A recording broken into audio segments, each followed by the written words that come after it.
distraction. Sabi niya, atau mga himno, sa mga lugar, ako doon makapaagol siya, pero yung nag-himno ba, pag ilang kabol niya. And over the course of years, I've constantly attempted to take my life, but never could. Sa pinakuman ka, bisis ko nung try in, yung man-try, yung man-nakwaon, niya, wala nga kabuli, hindi ko siya. And then in my lowest moment, I met Jesus. Pero sa pinaka-dalong-dalong, or pinaka-subo na kabunigay na part sa niya, kabuli, nakilala niya si Jesus. I was in my shower, I cried out to Jesus, and I said, Jesus, you have a plan for your life. Show me.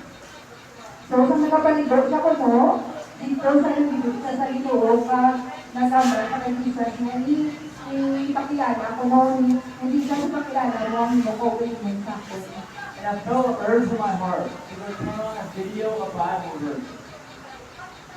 Doon ba sa kanya, na isang daron kong video, wala, pala na naawon sa iyang phone, party sa Biblia. In the middle of crying, while the Bible verses were playing, I felt a whisper on my ear.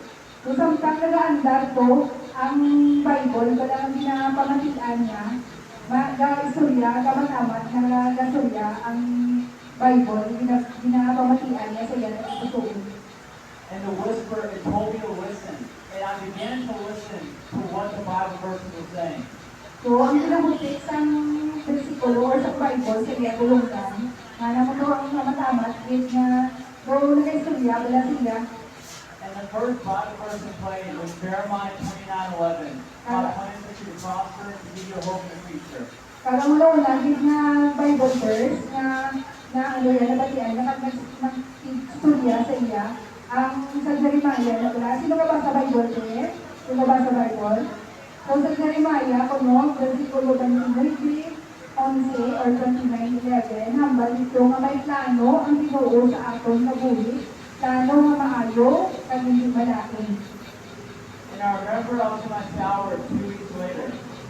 At sa pagkatapos ko na sa duwa kasi mana, dito sa napag-ibon ng saluwas, And I encountered Jesus. kang nakilala, yato si Jesus or si Jesus. I was crying on my face, and I heard a voice that told me to lift my head. So, nalibig ka, tapos may nabatian sa Ginoo nga hambal na tangda. And I lifted my head, and there was a man standing in front of me, dressed in all white. I turned to his face, and he was glowing white and gold. Lumagtangda niya, may nakita sa nga tao, lalaki na nagasuksok ng puti, nga nangalibdak, pero hindi niya makita ang sulat.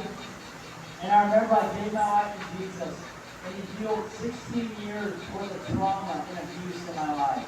Ang nagulungan niya, nga ginhatag niya na, o nakilala niya si Jesus, ginhatag niya ng kabulo niya kay Jesus, tapos ginayo sa Jesus, ang 16 kaanyos na ginabuto sa sakit sa niya na tatay. And I'll tell you, you are never too far gone and too far broken for Jesus to heal you.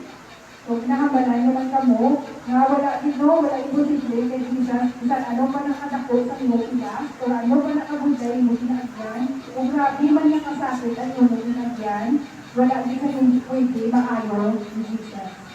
You are not forgotten by God, and if you cry out to Jesus, He will come and rescue you. Ang wala di ka mo nalipatan sa ang Ginoo, kag kung manawag puno ka mo sa Ginoo, palapitan di ko mo sa Ginoo magbuligan. Thank you so much for listening. Salamat dito na sa pagpamatik sa iya ng storya.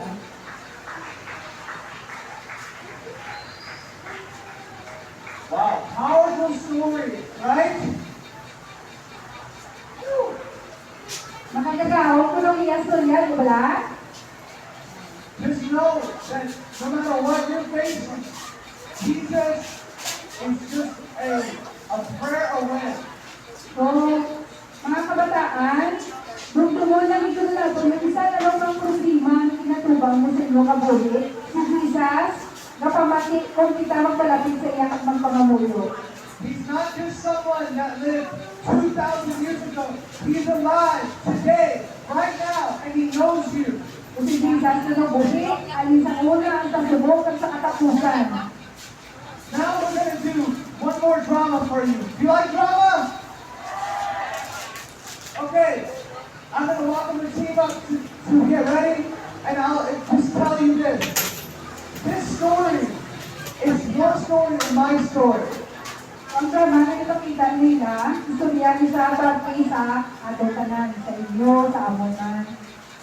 You see, in the beginning, God and us together, and then all these things got in the way. So, makita kami sa drama na sa sinukulan, hindi mo sa ikaw ang tanan. Pero may nakabot na problema na nagupa, isang nila sa sinulong.